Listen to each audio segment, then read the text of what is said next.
Ginit ng kampo ni VP Sara Duterte na nilabag ng COA ang kanilang due process nang ipasauli nito ang milyon-milyong pisong confidential funds ng bise. Ang tingin naman ng ilang kongresista, matibay na ebidensya ang notice of disallowance para ma-impeach si VP Sara. Nasa frontline balitang yan si Manan Enriquez. 73.287 million pesos na confidential funds. Ganyan kalaki ang pinasasauli ng Commission on Audit o COA sa Office of the Vice President sa inilabas na Notice of Disallowance. Mula yan sa 125 million pesos na confi funds ni Vice President Sara Duterte na ginastos noong December 2022. Mabigat at napakahalaga ng desisyong ito ng COA and Bank. Hindi na pwedeng idahilan ng OVP na pending pa sa COA kung tama ba o hindi ang paggamit nila ng confidential funds noong 2022. Ibig sabihin, sarado na ang usaping ito. Pero ayon sa kaalyado ng bise na si Attorney Salvador Panelo, posible pa itong iakyat ng kampo ni VP Sara sa Korte Suprema. Kung meron sa feeling nila may abuso, there's a grave abuse of discretion, they will go to the higher courts to question the resolution. Sa 22 pahinang desisyon ng Anbank, bigo raw ang opisina ni VP Sara na isumite ang mga kailangang justification o clarification para sa kanilang confidential expenses. Wala raw na ipakita ang OVP na patunay na naging matagumpay ang kanilang confidential operations. Kung hihimayin, lumalabas na 69.7 million pesos ang ginamit ng bise para sa payment of rewards na hinati-hati sa cash, various goods at medicines. Nauna nang umapila ang kampo ng bise na mayroon namang general statement sa kanilang accomplishment report na nagsasabing 100% na naipatupad ang mga aktibidad ng walang untoward security-related incident. Pero nanindigan ang COA na hindi ito sapat. Hindi kasi nilahad ng kampo ng bise ang mga detalye o breakdown ng confidential expenses at salaysay ng tagumpay na information gathering o surveillance activities. Wala rin daw anumang bahid na para ito sa national security, kaya hindi maituturing na confidential in nature.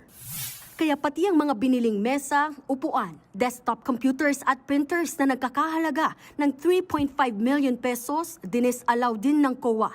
Wala kasing official receipts o sales invoice na isinumite ang OVP, kundi pawang acknowledgement receipts lamang. Bukod kay VP Sara, pinangalanan din ng COA na responsable sa Notice of Disallowance sina Special Disbursing Officer Gina Acosta at Chief Accountant Julieta Villa del Rey. Una nang giniit ng kampo ni VP Sara sa nauna nilang petisyon na nilabag daw ng COA ang kanilang karapatan sa due process matapos ilabas ang Notice of Disallowance nang hindi muna nagbibigay ng Audit Observation Memorandum sa OVP.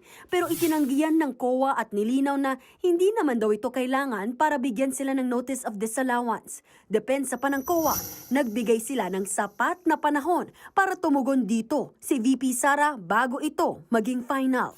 Ayon naman kay House Committee on Public Accounts Chairman at Bicol Saro Party List Representative Terry Ridon, I think as far as the House is concerned, it will basically rise to a level of an impeachable offense, no?